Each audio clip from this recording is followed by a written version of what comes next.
ሳለህ ተለይቶ ይመስገን ክቡር ስምህ መንግሥትህን የምንፈልጋት በጥንቱ በልጅነት ትምጣ ትሰጠና ቤቱ ፈቃድህም ይህ እንዲደረግ ይሁን በሰማይም ሙተን ተነስተን ከዳይን እንድንኖር ምስጋና ምግብ ሆኖን ዛሬም በምድር በሥጋ ሕይወት ሳለን ምግባችንን በየዕለቱ አውቀህ ስጠን፣ ይቅር በለን የበደልንህም ቢኖር ወንድማችን የበደለንን ነገር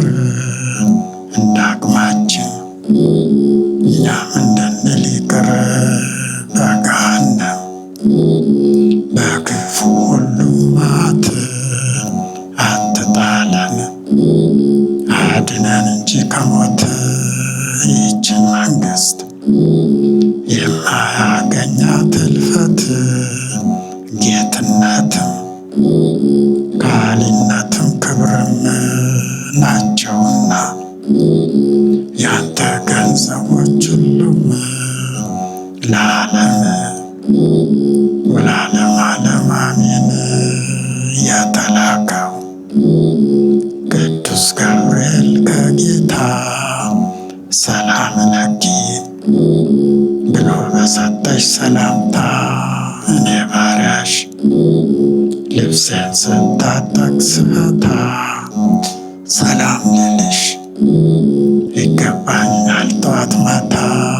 ማርያም ሆይ እመቤቴ ሆይ ድንግል በሥጋሽም በሕሊናሽም ድንግል የአሸናፊ የእግዚአብሔር እናት ድንግል እንዳለሽ ቅዱስ ገብርኤል ሰላም ሰላም ለኪ እንደርሱ ሁሉ እኔም የጠፋልሽ የነፍሴ ሥጋ መርገም ብሩክ ነው፣ የማኅፀንሽ ፍሬም እንደ ቀድሞ ብሩክ አምላክ ነው ዛሬም።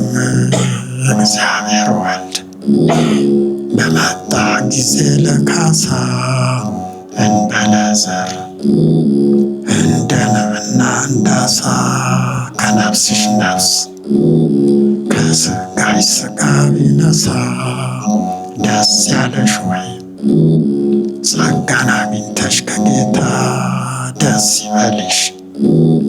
በማቀርብልሽ ሰላምታ ለምኝልን ሳትሰለች ጧት ማታ ውድ ልጅሽ እንዲያደርግልን ይቅርታ ይቅር ብሎ ኃጢአታችንን ሁሉን እንዲያድነን ባንቺ ተማጽነናለን።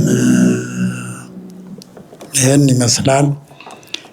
ያው እንደሰማችሁት ከዚህ መሳሪያ የሚወጣው ድምፅ የሰውን ስሜት የመግዛት ጸጥ እንዲሉ በሀሳብ እንዲመሰጡ ማድረግ የሚችል መሆኑን ያው እናንተም እዚሁ ተረድታችኋል። ያው ጸጥ ብላችሁ ስታዳምጡ ስለነበረ ማለት ነው። ለዚህ እንግዲህ ምክንያቱ ያው ዳዊት ነው ብለናል። ዳዊት ደግሞ ልጅ የነበረ ጊዜ እግዚአብሔር ከሰጡት 7 ዓመታት በገናም ይገኝበታል እና እሱ በነበረበት ጊዜ የእስራኤል ንጉሥ የነበረው ሳኦል የመንፈስ ችግር ጭንቀት ስለነበረበት ያንን እንዲያጠፋለት በየጊዜው ዳዊትን እየጠራ ይዘምርለት ነበረ። ይህን ዜማ ሲሰማ ያው ችግሩ ጭንቀቱ ሁሉ ይጠፋለታል ማለት ነው። እንግዲህ እሱም ሰው ነው፣ እኛም ሰው ነን። ንጉሱም ሰው ነው። እኛም እንግዲህ ችግር ካለን በገናን በምንሰማበት ጊዜ ከችግራችን ልንወገድ እንችላለን ማለት ነው። እና ያው እንዳልኩት ዳዊት በገናው እንዲታወቅ አድርጓል። ቅዱስም ተብሏል። በእግዚአብሔር ቅድም እንዳልኩት ልበ አምላክ በመባሉ እና እሱም የሚጠቀምበት በገና እንደ ቅዱስ ተደርጎ ይቆጠራል። ይህም እንደዛ ለማለት የተቻለውም ያው የበገናው የተለያዩት ክፍሎች ምስጢራዊ ስሞች ስላላቸው ነው። ማለት ለምሳሌ እነኚህ ሁለቱ ምሰሶ ተብለው ይጠራሉ። እነኚህ ምሰሶዎች ደግሞ በሁለቱ ሊቃነ መላእክት በቅዱስ ሚካኤል እና በቅዱስ ገብርኤል ስም ተሰይመዋል። አሰያየማቸውም እነኚህ ሁለቱ ሊቃነ መላእክት በእመቤታችንና በእግዚአብሔር ጎን እንደሚቆሙበት ማለት ቅዱስ ሚካኤል በቀኝ በኩል ስለሚቆም ያው ይሄ የቀኙ ምሰሶ ቅዱስ ሚካኤል ምሰሶ፣ ቅዱስ ገብርኤል በግራ በኩል ስለሚቆም የግራው ቅዱስ ገብርኤል ምሰሶ ተብሏል። እዚህ መካከል ላይ 10 አውታሮች አሉ። እነኚህ 10 አውታሮች ደግሞ ያው የ10ቱን ትእዛዛት ማስታወሻ ናቸው። ወደ ላይ ከፍ ስንል አውታሮቹ የታሰሩበት ጋድም ተብሎ ይጠራል። እሱ ደግሞ በእግዚአብሔር አብ ተብሏል። እግዚአብሔር ከሁሉ በላይ የሆነ መሆኑን ለማሳየት። ወደ ታች ስንመጣ ደግሞ እዚህ የድምፅ ሳጥን አለ። ይሄ የድምፅ ሳጥን ያው ለድምፁ ማማር ዋና ምክንያት በመሆኑ በእመቤታችን በቅድስት ድንግል ማርያም ስም ተሰይሟል። የእምነታችን መሰረት በመሆኗ ማለት ነው። እንደዚሁ እንግዲህ ያን ያው እዚህ ብርኩማ አለ። ብርኩማው ስም አለው። እነኚህ እንዚራ ይባላሉ። እንዚራዎቹም እንደዚሁ ስም አላቸው። በዚህ ምክንያት ያው እንደ ቅዱስ መሳሪያ ተደርጎ ይቆጠራል። አሁንም በገለጽኩትም ምክንያት በገናው ሲታይ እንደ ትምህርት የሚያስተምር ነው ብለን እንጠራው እንችላለን። ለምን? አሁን በገለጽኳቸው ምክንያቶች ማለት ነው። ያው በዚህ መሳሪያ በእምነታችን በኢትዮጵያ ኦርቶዶክስ ተዋሕዶ እምነት የሚሰጡት ትምህርቶች በመጽሐፍ ቅዱስም በእምነቱም ይዘመራሉ። በተለይ ደግሞ እመቤታችን የሚመለከት ያው የእምነታችን መሰረት በመሆኗ ብዙ ዜማዎች የእሷ ይጠቀሱበታል። አሁንም የሚቀጥለው ዜማ የማሰማው ስለ እሷ ነው። ስለ እሷ በአንድ የበገና ዜማ ውስጥ ምን ተብሎ ተነግሯል?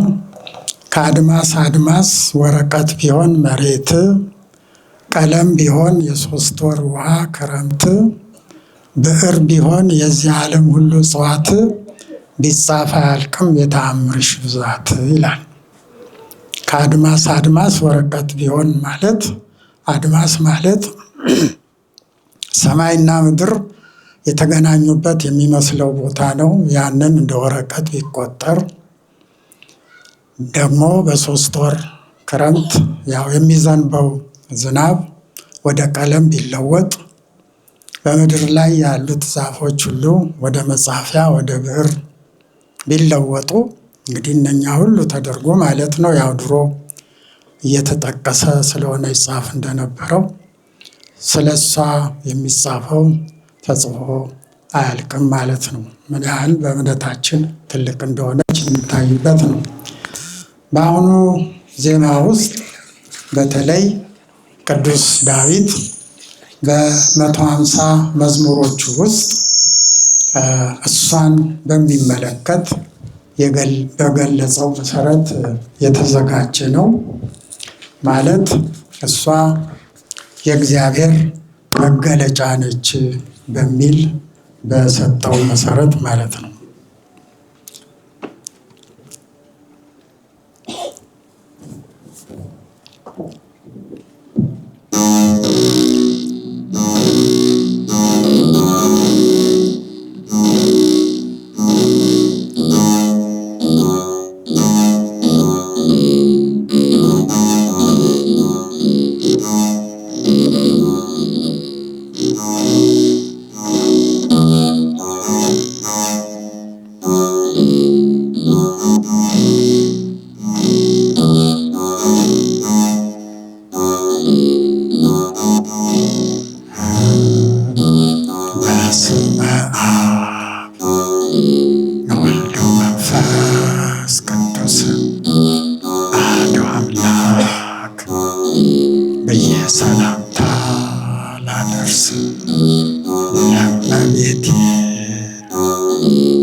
የሰማይ ንግሥት ምስጢረኛው ነቢየ እግዚአብሔር ዳዊት ስለ ክብሯ ተናግሮላታል ትንቢት እንዲህ ብሎ በመንፈስ ቅዱስ ተቀኝቶ ተናገረ። ለአዳም ልጅ ሁሉ አስማምቶ ንግሥቲቷ በወርቅ አጊጣ ተውባ የክብርና የሰላም ዘውዷን አንግባ ካባ ላንቃ የውበት ልብሷን ደርባ በቅዱሳን በመላእክቶች ታጅባ እንደ ፀሐይ ገላዋን እሳት ሲያበራ ትቆማለች። ከገጹ ቀኝ ተከብራ ዳግመኛም ልበ አምላክ ዳዊት ተናገረ። ለድንግል ማርያም ክብርት ለዘላለም የኔ ማረፊያ ልትሆን አስቀድሜ መርጫታለሁ እሷን። የሰው ልጆች ቀናውን ነገር አስቡ፣ ለሁል ጊዜ ጽዮን ማርያምን ክበቡ። እግዚአብሔር አክብሮ መርጧታልና መገለጫው ድንግልናቱ ነችና ለነፍሳችን ለሥጋችንም ይሆን ከእርሷ በቀር አንችልምና መዳን ከልባችን በጣም እናፍቅር እሷን። ጽዮን ማርያም የጠሉሽ ሁሉ ይፈሩ፣ በስራቸው በገሃነመ እሳት ይኖሩ ወይ ይመለሱ፣ ወደ ኋላ ይሄዱ። በመንቀጥቀጥ በፍርሃት ሆነው ይራዱ። በግንብ ላይ በቅሎ እንደሚደርቅ ሳር በግንብ ላይ በቅሎ እንደሚደርቅ ሳር ሳይታጨድ በፍጥነት ሆነው እንዲያር ይግጠማቸው። መከራ ስቃይ አሳር ድንግልን በትዕቢት ሆነው የናቁ ካላሰቡት መከራ ስቃይ ይውደቁ። እንዲህ ብሎ ያየውን ሁሉ መስክሮ አስረድቷል። የትንቢት ቃሉን ዘርዝሮ ያው ገልጿል። የአምላክን ምስጢር ዘምሮ ስብሐት ለአብ ወወልድ ወመንፈስ ቅዱስ ለዓለሙ እስከ ዘላለም ድረስ። ስለ ድምፁ ንዝረት ጉዳይ አንዲት የቤልጅየም ተወላጅ ስቴፋን የምትባል ስለ በገና ሰምታ እዚህ መጣ ምርምር አድርጋ እኔንም ሌሎቹንም ጠይቃ፣ በተለይ በብዛት እኔ ጋ ያው በቋንቋ ምክንያት ማለት ነው እና ለዶክትሬት መመረቂያ ነበረ ያደረገችው እና የእሷ ውጤት ምንድን ነው? በላቦራቶሪ ውስጥ ወይንም የድምፅ መሞከሪያ ቦታ እዛ አስገብታ የበገናውን ንዝረት ሲለካ ሁሉ የዜማ መሳሪያዎች እጅግ ከፍተኛ መሆኑን ያው በዛ አረጋግጣ ያው የዶክትሬት ማዕረጓን አግኝታለች እና ይህንንም ያው በዛ ማዳበሪያ ልጨምር ብዬ ነው።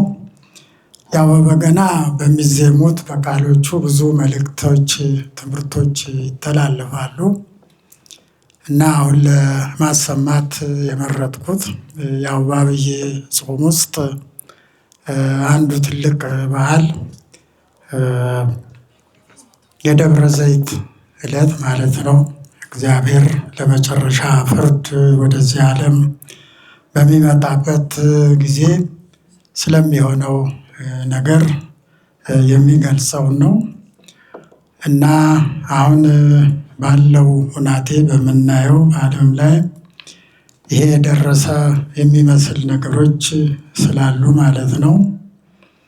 ለዚህ ምልክቶቹ ጦርነት ይበዛል፣ ረሃብ አለ፣ ቸነፈር አለ፣ ብዙ ነቢይ ነን ብለው የሚሉ የሚመጡ ሁሉ አሉ ይላል። ያው ይሄንን እኛም በሕይወት ኖረን የምንመሰክረው ነው እና ለመጨረሻ ፍርድ በሚመጣበት ጊዜ እሱ ባዘዘው ቦታ ወደ መንግሥተ ሰማያት እንድንገባ ያው ተዘጋጅተን መጠበቅ እንዳለብን ነው። ዝግጅቱም ያው ሥጋ ወደሙን መቀበልና ቆርቦ መጠበቅ የሚያስፈልግ መሆኑን በዚህ ለመግለጽ ነው እና ደብረ ዘይት ስል ያው በዚህን ጊዜ በዘይት ዛፍ በሚበቅልበት ቦታ ሐዋርያት ጌታችን መድኃኒታችን ኢየሱስ ክርስቶስን ለመጨረሻ ፍርድ ወደዚህ ዓለም በምትመጣበት ጊዜ ስለሚሆኑት ነገሮች ንገረን ባሉት መሰረት የነገራቸውን የሚገልጽ ነው። ስለሱ እዘምራለሁ።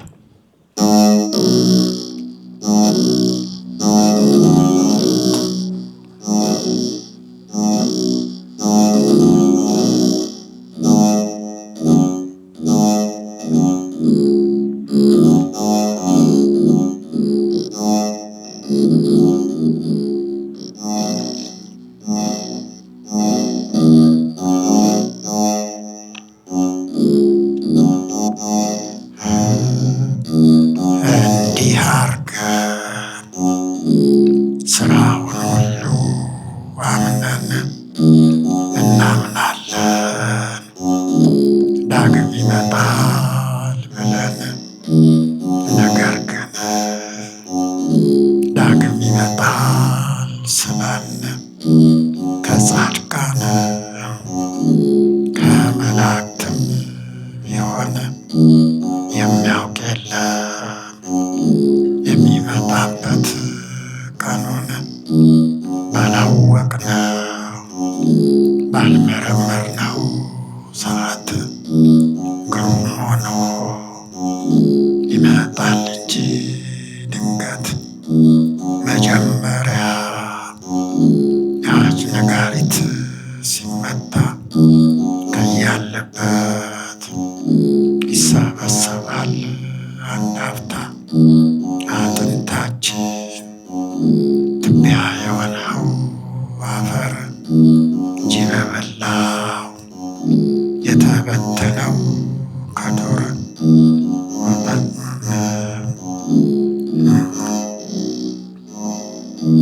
ይመታል። የአዋጅ ነጋሪት ዳግም ነፍስ የሌለው በድን ይሆናል ፍጹም። በሦስተኛው የአዋጅ ነጋሪት ሲመታ ይነሳሉ። መልካም የሠሩ በእልልታ የብርሃን ሕዝብ የብርሃን ቀሚስ ለብሰው እንደ ፀሐይ እንደ ጨረቃ ደምቀው እግዚአብሔርን ፈጣሪያቸውን መስለው ሊሰሙና በቀኙ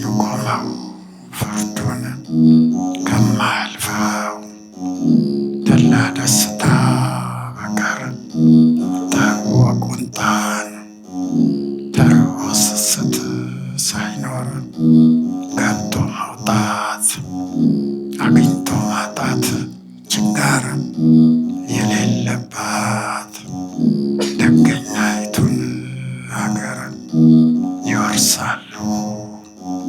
መልካም የሰሩ በምድር ኃጥአን እጅግ ከጭራ ቀጥነው መልካቸው እጅግ ጠቁረው ዲያብሎስን አለቃቸውን መስለው ይሰሙና በግራ በኩል ቆመው በመንቀጥቀጥ የሚፈርደው ሰምተው ከልቅሶና ጥርስ ማፋጨት በቀር ተድላ ደስታ የሌለባትን ሀገር ይወርሳሉ። ክፉ የሰሩ በምድር እንዲህ አርገው መጻሕፍት ሁሉ እንዳሉ በየሥራው ይከፍለዋል ለሁሉ። ስብሐት ለአብ ወወልድ ወመንፈስ ቅዱስ ለዓለሙ እስከ ዘላለም ድረስ